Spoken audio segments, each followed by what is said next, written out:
Uma boa noite a todos, que Deus nos abençoe. É uma alegria muito grande estarmos aqui neste mês de outubro, em que comemoramos o mês de Allan Kardec.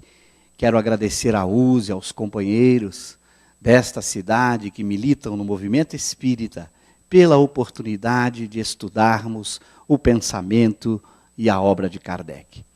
Escolhemos esse tema, falar de Jesus na visão espírita. Queremos responder a essa pergunta. Quem é Jesus segundo o Espiritismo? Vamos responder essa pergunta utilizando as obras de Allan Kardec. Não vamos aqui apresentar a nossa opinião pessoal, embora concordamos perfeitamente com aquilo que será apresentado. Vamos buscar nas 21 obras de Allan Kardec as referências fundamentais para respondermos a esta questão. Quem é Jesus na visão espírita?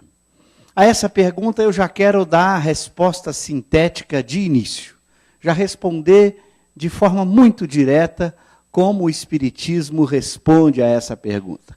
Então eu vou inicialmente dar a resposta muito rápida, e depois vou ficar os nossos 50 minutos restantes tentando justificar essa resposta, mostrar como podemos encontrar na obra de Kardec as explicações e justificativas para a resposta que vamos dar. A resposta é muito simples. Quem é Jesus na visão espírita? Jesus é um espírito puro ou perfeito, que vamos explicar para aqueles que não conhecem a escala espírita. E segundo, Jesus é também o Espírito de verdade. Aquele que vai ser o responsável pela doutrina espírita, o responsável por fazer com que o Espiritismo surgisse na Terra. Então essas são as duas respostas bem simples, duas palavrinhas. Jesus é um Espírito puro ou perfeito, Jesus é o Espírito de verdade. Vejamos como essas respostas serão conduzidas ao longo da obra de Kardec. Primeiramente, o conceito de Espírito puro, para que a gente possa entender quem é um Espírito puro. Allan Kardec vai na escala espírita, na obra O Livro dos Espíritos, a partir do item 100 de O Livro dos Espíritos, aprofundar esta escala espírita. Eu aqui destaquei apenas o item da escala espírita que define o que é o espírito puro. Vejamos aí rapidamente. Os espíritos puros, segundo Kardec, os espíritos que compõem essa classe de espíritos puros, percorreram todos os graus da escala e se despojaram de todas as impurezas da matéria. Kardec vai também dentro da escala espírita usar uma outra expressão. Ele vai dizer que o espírito puro não sofre nenhuma influência da matéria. O que está aqui dessa outra forma de dizer, eles se despojaram, eles, os espíritos puros, de todas as impurezas da matéria. O que significa isso em termos morais? E Kardec vai explicar isso ao longo de sua obra. Um espírito que não sofre nenhuma influência da matéria é um espírito que não tem nenhuma paixão de nenhum tipo. Não tem o que os especialistas chamam de sentimentos, que são paixões. Todas as paixões são sentimentos que decorrem da influência da matéria. A palavra paixão, em inglês, em francês, passion, significa esse caráter passivo, próprio de uma paixão. Por exemplo, se você está se sentindo raiva, experimente dizer para você mesmo: eu não quero sentir raiva. A raiva não obedece diretamente à sua vontade. Você terá que ter um certo trabalho para deixar de sentir raiva quando você, por exemplo, sofreu uma agressão que lhe provocou a paixão da raiva. Se você, por exemplo, está triste, está depressivo, não basta dizer assim, não quero ficar triste para que a tristeza desaparece. O que caracteriza uma paixão é que ela é um tipo de sentimento que a vontade não pode eliminar instantaneamente, diretamente. Você precisa usar de algum tipo de estratégia para que, aos poucos, esta paixão vai sendo diminuída e até substituída por uma outra. Por isso, passion, você é passivo no processo. Não depende exclusivamente de sua vontade para que você possa mudar essa emoção. E as paixões têm tanto as paixões ruins, egoísmo, inveja, ciúme, raiva, ódio, como também tem as paixões boas, por exemplo, amor e alegria como paixões. Mas o que vai caracterizar a paixão é que ela decorre de uma certa influência da matéria, por isso a vontade não pode mudá-las instantaneamente. Os espíritos imperfeitos da escala espírita cultivam paixões ruins, ciúme, inveja, raiva, ódio. Os espíritos bons da escala espírita, a segunda ordem, cultivam paixões só do bem, não cultivam nenhuma paixão boa, nenhuma paixão ruim, só cultivam as boas paixões. E os espíritos puros não cultivam nenhuma paixão, nem as paixões boas, nem as paixões ruins. Os sentimentos que eles possuem estão num grau de pureza tão elevado que não tem nenhuma influência da matéria. A gente diz que um espírito puro ama, mas não é um amor passional como é o nosso amor. É um amor especial, de uma pureza tal que não dependem de nenhuma influência da matéria, enquanto nós, quando cultivamos amor, em geral tem algum tipo de influência por trás. O amor surgiu em nós porque alguém nos agradou, porque alguém nos tratou bem, porque de alguma forma algo de fora de nós foi o responsável por provocar esse tipo de sentimento. Esta é a marca do sentimento, que é também uma paixão. Os espíritos puros não têm nenhuma paixão, nem as boas, nem ruins. Os seus sentimentos são de um nível elevado que nós ainda não temos ideia do que seja. Um amor de um espírito puro é de uma pureza que a gente ainda não conhece como sentimento. Nós sabemos que eles o possuem, mas nós não conseguimos ainda ter este mesmo amor naquele nível de pureza que eles possuem. Ao não sofrerem nenhuma paixão ruim, eles não sofrem nenhum tipo de flutuação em suas emoções. Se não tem paixões ruins, também não tem as boas. Então eles estão num nível de sentimento que a gente tem dificuldade de imaginar o que é. Por isso a gente não consegue fazer uma análise psicológica do que seja um espírito puro. Ele está além da nossa capacidade de análise psicológica, porque eles estão num grau de pureza às suas emoções que a gente só consegue imaginar, não consegue sentir as mesmas emoções que eles sentem. Então, este nível elevado de independência absoluta com respeito à matéria. E Kardec continua, tendo alcançado a soma de perfeição de que é suscetível a criatura humana. Alcançaram tudo aquilo de aperfeiçoamento que um espírito pode alcançar. Então, é o nível máximo de evolução que a gente consegue imaginar. É o estado do espírito puro. Não tem mais que sofrer provas nem expiações. Dois conceitos técnicos que Allan Kardec explica. A expiação é uma experiência de vida que é consequência de um mal que você tenha praticado. Então, todo mal que você pratica, você vai ter que expiá-lo em algum momento. Expiar é sofrer as consequências do mal que você praticou. Como eles nunca praticam o mal, eles não têm expiações. Mas também não têm provas, porque provas são as experiências de vidas para ensinar, para aperfeiçoar. Eles não têm mais o que aprender. eles não têm mais o que se aperfeiçoar. Eles chegaram no nível máximo do progresso suscetível para um ser humano. Então, desse momento, eles estão acima de provas e expiações. Então, não faz nenhum sentido, por exemplo, você falar que Jesus aprendeu quando esteve na Terra. Nenhum espírito puro aprende quando está vivendo num planeta como o nosso. Ele ensina, ele não aprende. Não faz nenhum sentido você dizer, embora os textos evangélicos citam, paixão de Jesus.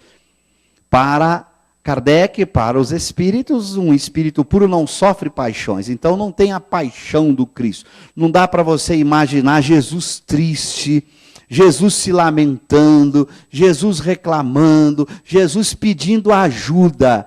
Essas expressões que ocorrem, se você faz uma leitura literal de algumas passagens evangélicas, essas expressões estão lá. Kardec não faz a interpretação literal dessas passagens, porque nenhum espírito puro pode sofrer paixão, pode ficar triste, pode reclamar ou pode pedir ajuda a Deus. Então essas são expressões que não representam a realidade do que tem acontecido com Jesus. Quando Allan Kardec vai discutir uma passagem no Evangelho de João, na obra Gênese, em que João relata no seu Evangelho a tentação de Jesus, que Jesus teria sido tentado, sendo conduzido daqui para colar. E Kardec, então, evoca o espírito de João, o evangelista que escreveu esta passagem, e pede que ele explique.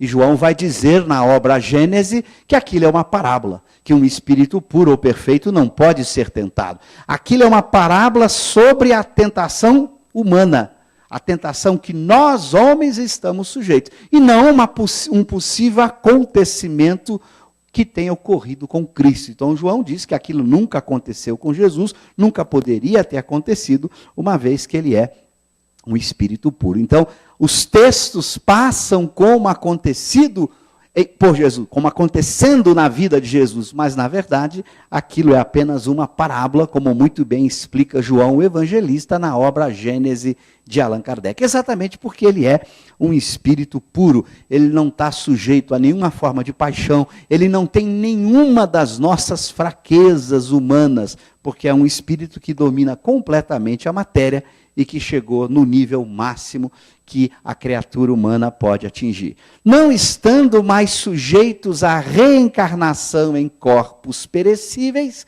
realizam a vida eterna no seio de Deus. Eles não estão mais sujeitos à reencarnação em corpos perecíveis. Reencarnação é um termo técnico que Allan Kardec explica em suas obras, que não pode ser lido apenas etimologicamente. Às vezes há pessoas que leem a palavra reencarnação etimologicamente. Reencarnação é entrar de novo na carne, a ação de entrar de novo na carne. Essa é a definição do dicionário etimológico. Não é assim que Kardec define. Kardec define a reencarnação assim: é entrar de novo na carne, é viver novamente num corpo físico, em provas ou expiações. Então, para Kardec, nenhum espírito puro reencarna, mas ele pode encarnar. Encarnar é tomar um corpo, habitar um corpo num planeta material qualquer. Ele pode encarnar, e pode encarnar várias vezes, mas nenhuma dessas encarnações é chamada de reencarnação, é chamada apenas de encarnação. Então Kardec vai dizer na Gênesis que Jesus encarnou na Terra há 2000 anos, mas nunca reencarna, no sentido de que nenhuma encarnação dele será de provas ou expiações. Então é um termo técnico que Kardec tem um cuidado. Quando ele vai usar a palavra reencarnação, ele só usa para os espíritos que não são puros, para os espíritos bons ou para os espíritos imperfeitos. Para os espíritos puros, ele usa apenas a palavra encarnação. Então nós podemos dizer: toda reencarnação é uma encarnação, mas nem toda encarnação é uma reencarnação. As encarnações dos espíritos puros não são reencarnações, são apenas encarnações. Então Kardec não usa a palavra no sentido etimológico do dicionário. Ele dá um uso técnico específico, acrescentando a noção de prova e expiação para dizer quando há uma reencarnação. Então aí está um espírito puro, o conceito de espírito puro. O que é? Eu estou dizendo que Jesus é um espírito puro. Você poderia dizer, bom, mas é a opinião do Cosme. Agora vou colocar o texto em que Kardec diz, textualmente, que Jesus é um espírito puro. Não é mais o Cosme falando, mas é o próprio Kardec. Aí está o texto que se encontra na obra Gênese, os milagres e as predições segundo o Espiritismo, no capítulo 15, os milagres do Evangelho, ao comentar sobre a natureza, a superioridade da natureza de Jesus, ao falar sobre Jesus, ao explicar quem é Jesus, na obra Gênese, Allan Kardec coloca aí esse texto, que eu extraí aí apenas um parágrafo. Diz ele, como homem, tinha a organização dos seres carnais. Como homem, tinha um corpo físico como qualquer outro. Como homem, para Kardec, ele encarnou. Ele não reencarnou. Como eu disse, mesmo que ele volte de novo, vai ser uma encarnação, mas não será uma reencarnação. Porém, aí continua, como espírito puro. Então, é Kardec dizendo, como espírito puro, desprendido da matéria, havia de viver mais da vida espiritual do que da vida corporal, de cujas fraquezas não era passível. Jesus não tinha nenhuma fraqueza da vida corporal. Por isso, Kardec jamais falaria em paixão de Jesus, por mais que isso esteja escrito lá no Novo Testamento. Para ele, não há paixão de Jesus como fato ocorrido. Aquilo provavelmente foram parábolas, do mesmo jeito que na tentação do Cristo, que os evangelistas escreveram como se tivesse acontecido com Jesus. Mas, na verdade, são parábolas sobre as fraquezas nossas, não sobre o que tenha acontecido com Jesus. A sua superioridade com relação aos homens não derivava das qualidades particulares do seu corpo. O corpo dele era um corpo humano como outro qualquer, mas das do seu espírito, que dominava de modo absoluto a matéria e dado o seu perispírito, tirado da parte mais quintessenciada dos fluidos terrestres. Então, o corpo físico de Jesus era igual, mas o espírito altamente evoluído, dominando absolutamente a matéria, não tendo nenhuma das nossas fraquezas. Então, aí está, é Kardec quem diz que Jesus é um espírito puro, não deixando nenhuma dúvida sobre as qualidades desse espírito puro. Ainda lá no item 625 de O Livro dos Espíritos, conhecido de todo mundo, há algumas qualidades desse espírito. Quando Kardec pergunta qual o tipo mais perfeito que Deus já ofereceu ao homem para lhe servir de guia e modelo. Guia é para você seguir, modelo é para você imitar. Então, o tipo mais perfeito que nós recebemos como guia e como modelo, na resposta que vocês conhecem, a resposta a Jesus. Então, aqui está mais uma característica fundamental desse espírito puro e perfeito. Então, aqui está a primeira parte da resposta. Quem é Jesus para o Espiritismo? Primeira resposta, Jesus é um espírito puro. Ponto. Essa resposta é mais fácil, embora algumas referências que eu tentei explicar hoje à tarde, há alguns textos em que fala Jesus como espírito elevado, e eu tentei hoje à tarde mostrar que espírito elevado é uma expressão usada por Kardec e pelos espíritos superiores, na obra de Kardec, como significando os espíritos que são bons ou que são puros. Então, dizer espírito elevado não exclui o fato dele ser espírito puro. Você pode dizer que um espírito puro é um espírito elevado, mas que nem todo espírito elevado é um espírito puro. Os espíritos bons também são chamados de elevados ou de superiores. Mas não há nenhuma contradição quando você diz que Jesus é um espírito elevado. Por isso eu fiz questão de botar o texto anterior, em que Kardec afirma categoricamente que Jesus é um espírito puro da escala espírita. Com essas qualidades, que quem quiser aprofundar, vale a pena pegar esse capítulo da Gênesis sobre a natureza de Jesus, para entender com mais profundidade quais são as características, as qualidades de um espírito puro. Agora vamos para a segunda parte da resposta. Bom, eu afirmei no começo que Jesus também é um espírito, é o espírito de verdade. Então essa resposta é um pouco mais trabalhosa. Como é que a gente vai mostrar isso? Primeiro, a primeira coisa que faremos é mostrar que o espírito de verdade, essa expressão, que apareceu a primeira vez lá nos evangelhos, quando o próprio Cristo, lá nos evangelhos dos evangelistas, ele vai fazer a promessa do Consolador. Ele vai dizer, eu enviarei o Consolador prometido, o Espírito de verdade, que ficará eternamente convosco, que vai dizer aquilo que eu não pude dizer, que vai completar aquilo que eu disse. Então, o Espírito de verdade, esse nome, foi anunciado lá nos evangelhos tradicionais aí do Novo Testamento. Então, quando o movimento espírita se inicia na França, a partir do ano, fundamentalmente, de 1855, algumas mensagens começam a surgir, assinadas Espírito de Verdade. E esta assinatura, Espírito de Verdade, que vai ditar mensagens extraordinárias que se encontram em várias das obras de Kardec. Você tem mensagem do Espírito de Verdade no Evangelho segundo o Espiritismo, no Livro dos Médiuns, na Revista Espírita, em vários lugares. Então, esse Espírito de Verdade, nós vamos mostrar que é o próprio Cristo. Inicialmente, é importante mostrar que se trata de um único Espírito, e não a pleiade de espíritos, porque muita gente começou a dizer que espírito de verdade era qualquer espírito superior, era uma expressão usada para designar muitos espíritos ou vários espíritos. Primeiramente é mostrar que isso é falso. Para mostrar isso é muito simples, um leitor faz essa pergunta para Kardec na Revista Espírita. Tem um leitor que manda para Kardec esta afirmativa, que diz que ele havia consultado o seu anjo de guarda e o seu espírito protetor havia dito que espírito de verdade era o nome de uma classe de vários espíritos. Então Kardec vai responder a esse leitor, e é esta a primeira resposta que nós vamos ver agora.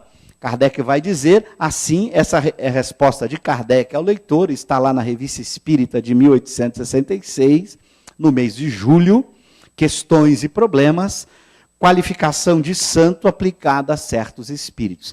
A Revista Espírita tem, em alguns meses, essa seção chamada Questões e Problemas. São problemas que os leitores mandavam para Kardec, ou que o próprio Kardec colocava e dava a resposta. Então é uma seção importantíssima da Revista Espírita, quando Kardec ensina muitos conceitos importantes. E aí, vejamos o Kardec respondendo a esse leitor. Eu coloquei só um pedacinho. O texto do leitor de Kardec é longo, eu coloquei apenas o que interessa para a nossa tese. Kardec diz assim, a qualificação de espírito de verdade não pertence senão a um só, e pode ser considerada como um nome próprio. Então, espírito de verdade é um nome próprio. O que é um nome próprio? É o nome de uma pessoa. Não é o nome de uma classe, de um conjunto de espírito, é um nome próprio. Ela está especificada no Evangelho, como eu disse inicialmente. Aliás, esse espírito se comunica raramente e apenas em circunstâncias especiais. Já que ele é um nome próprio, ele é um único espírito que se comunica raramente em condições especiais. É preciso manter-se em guarda contra os que indevidamente se enfeitam com esse título.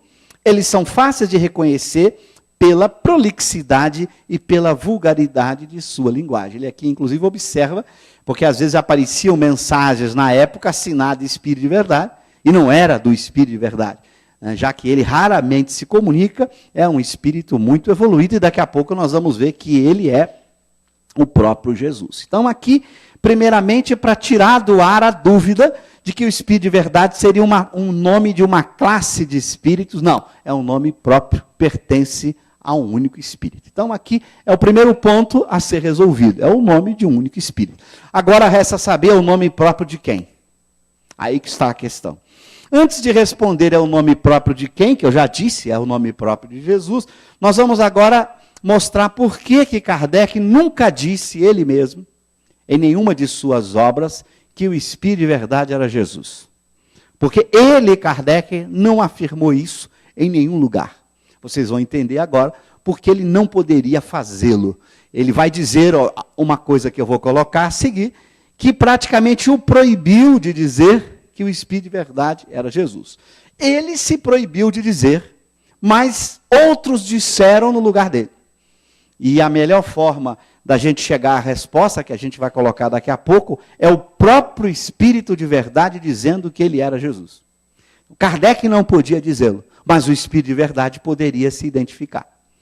Por que Kardec não podia dizer que o Espírito de verdade era Jesus? Vocês vão entender agora.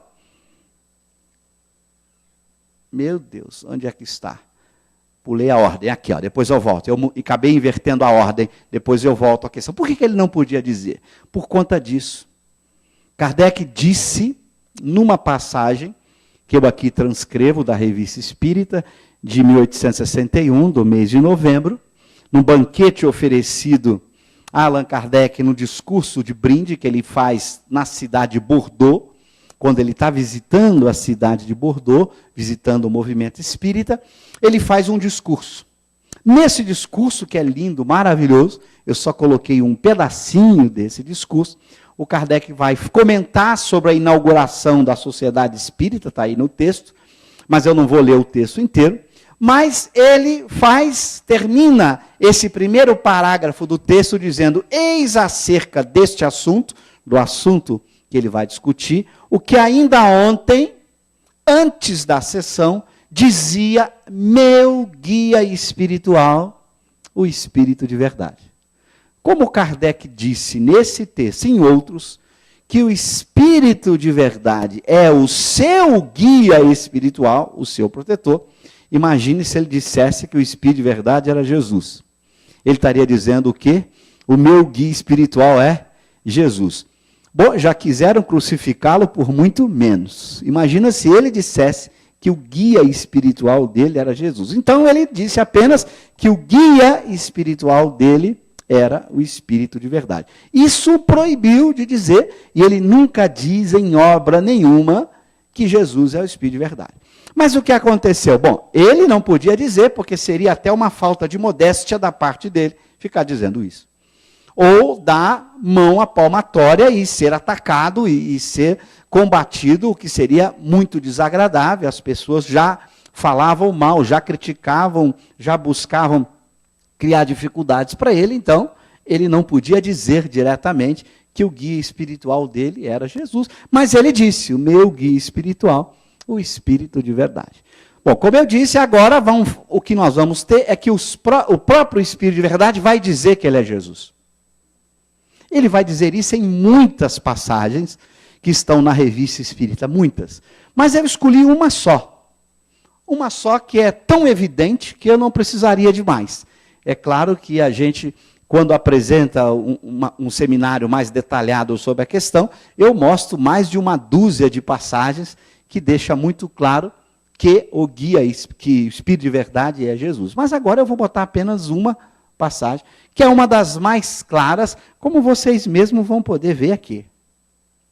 Olha esta passagem, que se encontra na Revista Espírita de dezembro de 1864, numa comunicação do Espírito de verdade, a propósito da imitação do Evangelho. Deixa eu explicar o contexto. Kardec produziu em 64 e publicou a primeira edição do Evangelho segundo o Espiritismo, que se chamava Imitação do Evangelho segundo o Espiritismo. Ele publica, essa obra tem um sucesso, e o Espírito de verdade dá uma comunicação na Sociedade Espírita de Paris, falando deste livro.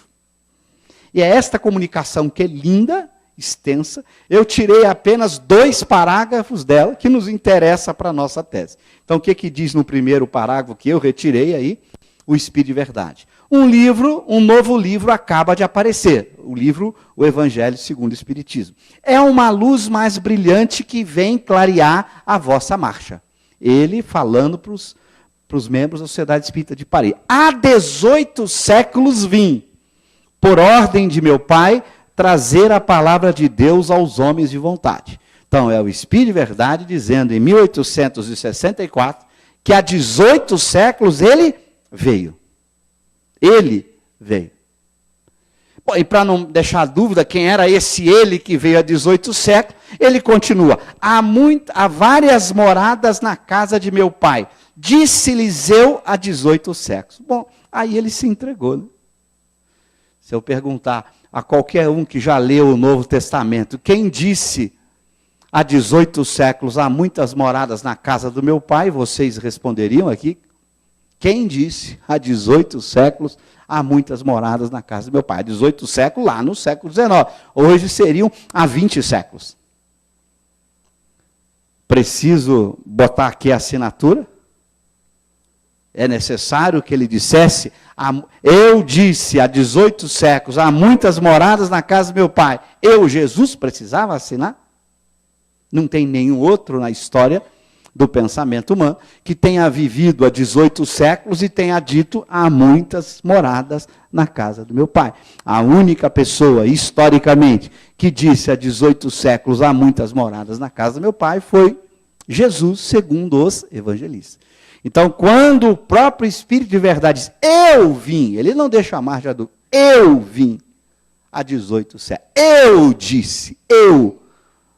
Bom, se alguém não aceitar isso como prova, é muito teimoso. Mas tem mais, a gente podia aqui colocar muito mais mensagens. Por exemplo, o próprio advento do Espírito de Verdade, no capítulo 6 do Evangelho segundo o Espiritismo, se vocês pegam o item advento do Espírito de Verdade, no capítulo 6, uma das mensagens maravilhosas, todas são extraordinárias, começa o Espírito de Verdade dizendo o quê? Venho como outrora aos transviados filhos de Israel, trazer-vos a verdade e dissipar as trevas. Escutai-me. O Espiritismo, como fez antigamente a minha palavra, tem de lembrar aos incrédulos que acima deles reina a imutável verdade. O Deus bom, o Deus grande, que faz germinarem as plantas e se levantem as ondas. Revelei a doutrina divinal, revelei a doutrina divinal. Como um ceifeiro reuni em feixes o bem esparso no seio da humanidade e disse, vinde a mim todos vós que sofreis. Bom, a mensagem inteira é uma autoidentificação. A mensagem inteira deixa muito claro que se trata do próprio Cristo. Ela está assinada Espírito de Verdade no Evangelho segundo o Espiritismo. Mas em O Livro dos Médiuns, no capítulo das dissertações espíritas, essa mensagem aparece igualzinha assinada a Jesus. Mas nem precisaria, a identificação é óbvia. Mas essa aqui eu ainda acho mais clara, porque a outra você ainda podia ficar imaginando coisas. Aqui é absolutamente clara a identificação por parte do Espírito de Verdade, que ele, Espírito de Verdade, era o próprio Cristo. Esse grau de respeito que Kardec se dedicava ao Espírito de Verdade, porque ele sabia que ele era Jesus, e que os outros espíritos superiores que comunicavam também faziam referências a Jesus, ao Espírito de Verdade, não diretamente o chamando de Jesus, mas as referências, os qualificativos que se aplicavam ao Cristo. Então eu vou dar aqui alguns exemplos de como os espíritos superiores se referiam ao Espírito de Verdade. Claro que aqui bastaria pararmos aqui. Aqui fica muito claro que o Espírito de Verdade é Jesus, mas vamos ver agora como outros espíritos, além do próprio Espírito de Verdade, fazem referências ao Espírito de Verdade. Vejamos alguns exemplos. Esse eu já passei. O dirigente ou governador da terra, essa expressão que muita gente pensa que é moderna, que essa expressão nasceu no Brasil, não. Essa expressão foi cunhada já na França, está na Revista Espírita. É o espírito de Samuel Hahnemann, o criador da homeopatia, quem vai chamar Jesus do Espírito de Verdade, daquele que dirige o planeta, como está aí na mensagem. pouca gente passa percebido, porque é uma mensagem falando sobre obsessão. No meio da mensagem sobre obsessão, ele coloca essa frase. Então é por isso que muitas vezes a pessoa lê e passa, e pula, porque não é uma mensagem falando sobre Jesus. Ele está tratando das obsessões, e em um momento ele diz assim, cada um, estou lendo só o final, procurará adquirir esse direito que o Espírito de verdade, que dirige este globo, conferirá quando for merecido. Então aqui é Hahnemann dizendo textualmente que o Espírito de verdade dirige este planeta. Não sou eu que estou interpretando, isso é direto, óbvio do que está escrito no texto. Então, uma forma com que Hahnemann se dirige ao Espírito de verdade, aquele que dirige o planeta Terra. Agora vejamos uma outra passagem, uma passagem de um outro espírito muito importante, que atuou fortemente na construção da doutrina espírita ao lado de Kardec, o espírito Erasto, que dá muitas contribuições importantes no Evangelho segundo o Espiritismo, no Livro dos Médiuns e na Revista Espírita. Como Erasto se dirige ao espírito de verdade? Depois, nessa Revista Espírita aqui de novembro de 1861, na reunião geral dos espíritas bordoleses, Erasto, quando Kardec vai visitar Lyon e Bordeaux, Erasto escreve uma carta, uma epístola, dirigida aos espíritas de Lyon, e escreve também uma carta, uma epístola, dirigida aos espíritos de Bordeaux, aos espíritas de Bordeaux. E nesta carta, que Kardec vai ler, quando ele vai estar em Bordeaux, é que Erasto faz referência ao Espírito de verdade. E Erasto diz assim, eu tive que vos fazer ouvir uma voz tanto mais severa, quanto mais espera de vós o Espírito de verdade, mestre de todos nós.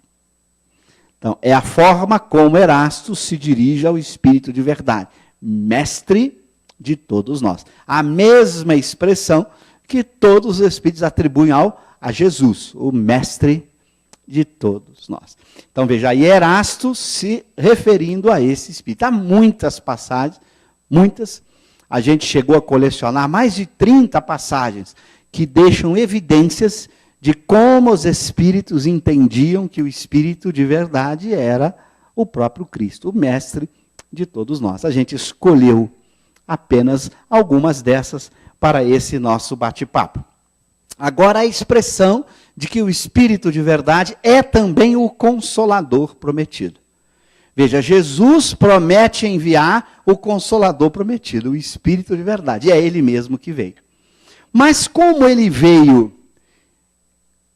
gerenciar, chefiar, comandar a construção do próprio Espiritismo, nós vamos ver que a palavra Consolador prometido vai ter duas interpretações que Kardec vai dar, como eu vou mostrar aqui no texto. Consolador prometido é o Espiritismo e Consolador prometido é aquele que é o responsável pelo Espiritismo, o Espírito de verdade. Então, tanto o Consolador é o Espiritismo, quanto o Consolador é aquele que o comanda, o Espírito de verdade. Então, essa é a expressão que Kardec vai explicar aqui, neste primeiro capítulo da obra Gênese, o caráter da revelação espírita, um capítulo importantíssimo que a gente tem que ler com detalhes, com profundidade. E Kardec vai explicando essa passagem que eu citei, em que Jesus diz, eu vos enviarei o Consolador prometido, o Espírito de verdade, que ficará eternamente convosco, que restabelecerá todas as coisas. Essa passagem, Kardec, ao comentá-la, ao explicá-la, ele vai dizer o seguinte, reconhece-se que o Espiritismo realiza todas as promessas do Cristo a respeito do Consolador anunciado. O Espiritismo é o Consolador anunciado. E o Kardec faz uma leitura simples.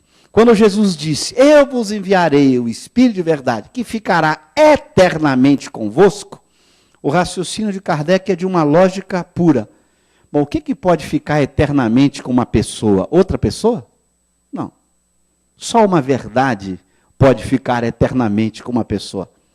Só uma doutrina que seja a expressão de uma verdade pode ficar eternamente com uma pessoa. Por isso, o Espiritismo cumpre as promessas do Cristo de ser o Consolador, porque ele é uma verdade que ficará eternamente conosco, como toda verdade se mantém para todo sempre. Mas Kardec ainda continua, ora, como é o Espírito de verdade que preside ao grande movimento da regeneração, ou seja, é o Espírito de verdade que coordena, dirige, preside ao movimento de regeneração que o Espiritismo estava instaurando, a promessa da sua vinda se acha por essa forma cumprida. Então Jesus prometeu que enviaria, então ele chegou. Ele chegou no século XIX, presidindo a construção dessa doutrina. E aí Kardec afirma, porque de fato é ele o verdadeiro Consolador. Então veja, o Espírito de verdade sendo chamado por Kardec como o verdadeiro Consolador. Então, o Consolador é a doutrina e é quem foi o responsável por instaurá-la na Terra, a pessoa do Espírito de verdade, ou de Jesus. Bom, o que nós vamos fazer agora? Como nós já apresentamos aqui as provas fundamentais de que o Espírito de verdade é Jesus, Jesus é o Espírito de verdade, Jesus é um Espírito puro, nós gostaríamos de aproveitar, aí nós temos mais uns 10 minutinhos, para fazer uma amostra da grandiosidade do pensamento do Espírito de verdade. Eu me recordo a primeira vez, já tem muitos anos, há mais de 15 anos, que participava de um grupo de estudos, e eu falei que o Espírito de verdade era Jesus. E um amigo que participava da reunião disse para mim, Cosme, mas se o Espírito de verdade fosse Jesus, as mensagens do Espírito de verdade deveriam ser muito profundas, porque, sendo Jesus um Espírito puro, suas mensagens deveriam ter uma profundidade extraordinária. E aí ele brincou, será que tem? Eu falei, fez o desafio. E a gente, então, resolveu fazer uma série de estudos sobre as mensagens do Espírito de verdade. E eu me recordo que quando nós começamos com a primeira, esse venho como outrora aos transviados filhos de Israel, a mensagem tem apenas 4 parágrafos, nós gastamos 6 encontros de 1h30 para estudar 4 parágrafos. E não esgotamos a mensagem, mostrando a profundidade. Eu vou aqui fazer um pequeno exercício com vocês da profundidade da mensagem, das mensagens do Espírito de verdade. Pegue qualquer uma delas e a gente vai descobrir que espírito evoluído as ditou, porque são mensagens de uma riqueza, de uma profundidade espetacular. E eu escolhi uma mensagem que se encontra no capítulo 6, Cristo Consolador, no item Advento do Espírito de Verdade. Não essa, venho como outrora. Eu escolhi uma outra, uma menor, uma mensagem que tem apenas um parágrafo. Mas eu não vou, em 10 minutos, trabalhar essa mensagem. Seria impossível. A gente vai começar a trabalhar um pouquinho para a gente entender como esses espíritos escrevem e como eles são profundos. Então, o Espírito de Verdade começa essa mensagem, que está lá no item 6º do capítulo O Cristo Consolador, dizendo assim, venho instruir e consolar os pobres deserdados. A gente pode ler a mensagem inteira. Eu vou ler esse parágrafo e depois volto. Venho dizer-lhes que eleve a sua resignação ao nível de suas provas, que chorem, porquanto a dor foi sagrada no jardim das oliveiras, mas que esperem, pois os anjos consoladores virão também enxugar suas lágrimas. Obreiros, traçai o vosso sulco, recomeçai no dia seguinte o afanoso labor da véspera. O trabalho das vossas mãos vos fornece aos corpos o pão terrestre. Vossas almas, porém, não estão esquecidas, e eu, o jardineiro divino, as cultivo no silêncio dos vossos pensamentos. Quando soar a hora do repouso, e a trama da vida se vos escapar das mãos, e vossos olhos se fecharem para a luz, sentireis que surge em vós, e germina a minha preciosa semente. Nada fica perdido no reino de nosso Pai. E os vossos suores e misérias formam o tesouro que vos tornará ricos nas esferas superiores, onde a luz substitui as trevas, e onde o mais desnudo dentre vós será talvez o mais resplandecente. Então veja, é uma mensagem curtíssima, e é claro, a gente agora vai estudá-la. Nós apenas fizemos uma leitura. Essas mensagens, quando você faz uma primeira leitura, você se emociona pela beleza poética, pela preciosidade como as palavras estão construídas. Então você tem essa simplicidade que falei hoje no nosso seminário. E evidente, simples, clara, mas de uma profundidade abissal. Comecemos então. Venho instruir e consolar os pobres deserdados. Olha que informação importante. Ele, o Espírito de verdade, Jesus, vem instruir e consolar. Instruir é dizer a verdade, é fornecer conhecimento, é falar a razão, falar ao pensamento. Mas ele não vem só falar a razão, apresentar a verdade, apresentar o conhecimento. Ele também vem consolar. Consolar é falar ao coração, ao sentimento, é atender os anseios de alegria, de tristeza, os anseios do sentimento que todos nós possuímos. Todos não queremos apenas uma verdade, nós queremos também uma verdade que consola. Uma verdade que responde aos nossos mais profundos anseios. Então ele vem fazer as duas coisas, apresentar uma verdade que, além de ser verdade, além de falar a razão, toca profundamente o coração. Porque é a mensagem da sobrevivência da alma, de que somos imortais, a mensagem de que evoluímos, que fomos criados simples e ignorantes, que estamos transitoriamente num mundo de provas e expiações, e que vamos evoluir, vamos prosseguir indefinidamente até atingirmos o estado de espírito puro. Mas ele diz, consolar os pobres deserdados. Quem são os pobres deserdados? Hoje, à tarde, falávamos um pouco do progresso do Espírito. Os pobres deserdados são aqueles que, depois de serem criados simples e ignorantes, de começarem a adquirir conhecimento, aprender o que é certo ou errado, resolveram virar espírito imperfeito da escala espírita. Saíram do caminho reto e largo que conduz ao reino de meu Pai, como está em uma das mensagens do Espírito de Verdade, também nesse capítulo. Deixaram o caminho do bem que poderiam ter seguido, caminhando em linha reta para Deus, preferiram sair para o caminho dos deserdados, daqueles que perderam o direito à felicidade e conquista dos bons sentimentos. Os espíritos bons, os espíritos que seguiram em linha reta, têm o equilíbrio, têm a felicidade não integral e completa que só chegará com o espírito puro, mas a felicidade que decorre de quem não cultiva nenhum sentimento ruim, nenhuma paixão ruim. Nós fugimos desse caminho e preferimos nos tornar pobres de espíritos, pobres de virtudes, pobres no bem, somos esses pobres deserdados, que precisamos voltar por aquele caminho. Então, ele está dizendo que ele veio para esses, porque os espíritos bons já estão no caminho reto e largo que conduz ao reino do Pai. Eles não precisam das instruções para se tornarem virtuosos, já são virtuosos. Eles não precisam dos esclarecimentos para cultivarem bons sentimentos, eles já os possuem. Nós é que precisamos dessas orientações, de como a gente pode abandonar o vício, vencer as paixões ruins, voltando ao caminho reto e largo que conduz ao reino de meu Pai. Mas ele diz, venho dizer-lhes, a nós, os pobres deserdados, que elevem a sua resignação ao nível de suas provas. Olha que metáfora extraordinária. Se você está vivendo uma prova que vai até aqui, o que está dizendo o texto? Você deve elevar a sua resignação aonde? Até a mesma altura da prova.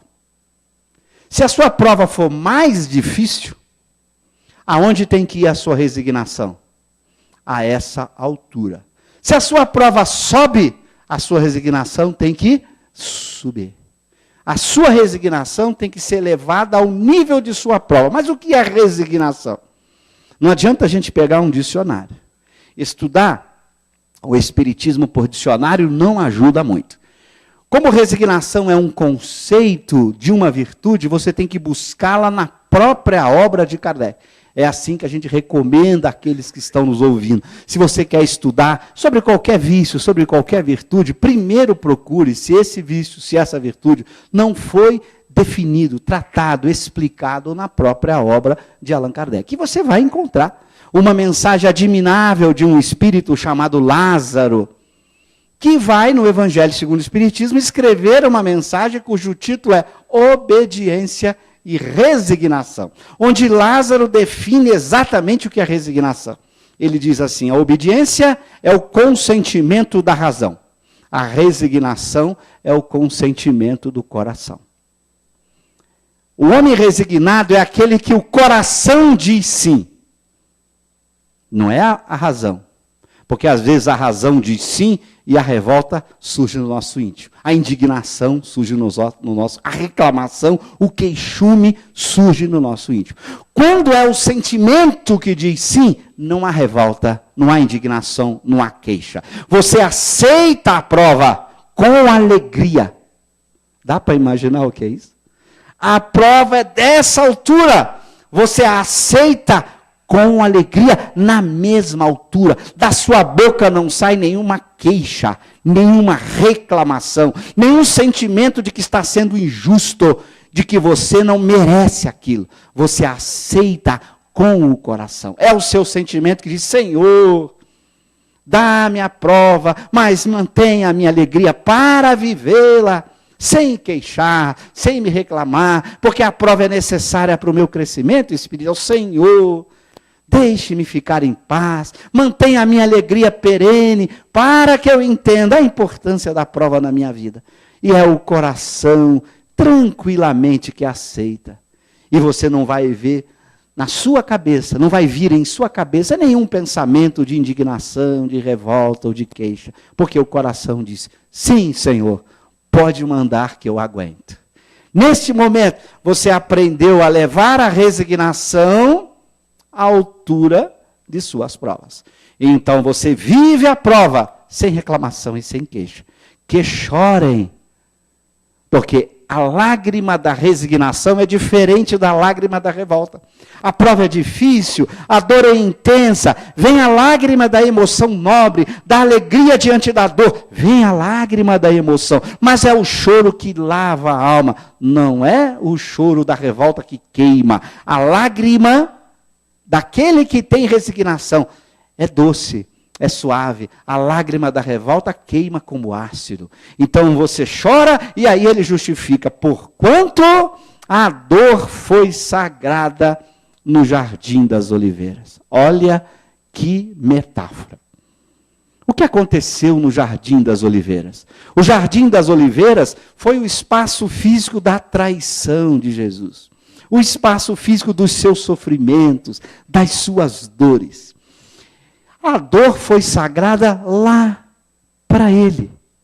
Veja que metáfora incrível. Ele era um espírito puro. Espírito puro está espiando alguma coisa? Não. Então ele não merecia a dor. Espírito puro está provando alguma coisa? Não. Ele não precisava da dor para evoluir. Ora, ele não precisava da dor para evoluir, porque ele já era espírito puro. Ele não merecia a dor, porque ele já era espírito puro. E, no entanto, ele considerou a dor sagrada. Então, é ele dizendo a Deus, ao Pai: Senhor, seja feita a sua vontade. E se submete à sua vontade, com equilíbrio, com alegria no coração, porque era a submissão à vontade de Deus. Não era uma necessidade para ele, não era um castigo para ele. Se para ele foi sagrada, que não merecia, para a gente é o que essa dor? Que merecemos, que precisamos. Então, se precisamos da dor, do sofrimento, ela é para nós muito mais sagrada ainda. Então ele diz: chorem, mas com resignação, porque se a dor foi sagrada para mim, que não mereci, que não precisava, mais ainda o é para vós, que precisam, que merecem da dor, necessidade de progresso, de expiação. Então veja a beleza do pensamento desse Espírito de verdade. Mas que esperem, porque a dor é passageira, ela faz parte da necessidade expiatória. E quando a vivemos com resignação, entramos na faixa dos bons espíritos, dos anjos guardiães, desses espíritos que estão permanentemente sintonizados conosco, os nossos espíritos protetores. Ao entrarmos na faixa desses espíritos, a dor se torna mais leve, a gente aguenta, é o fardo que se torna tão leve, esse jugo leve, esse fardo especial, porque esses espíritos virão consolar e enxugar as nossas lágrimas, porque a ação benfazejas desses espíritos bons faz com que a gente encare a dor de uma forma diferente. Parece que ela diminuiu, a intensidade baixou ao nível suportável e a gente sente dentro do nosso mundo íntimo a presença desses nossos anjos guardiães.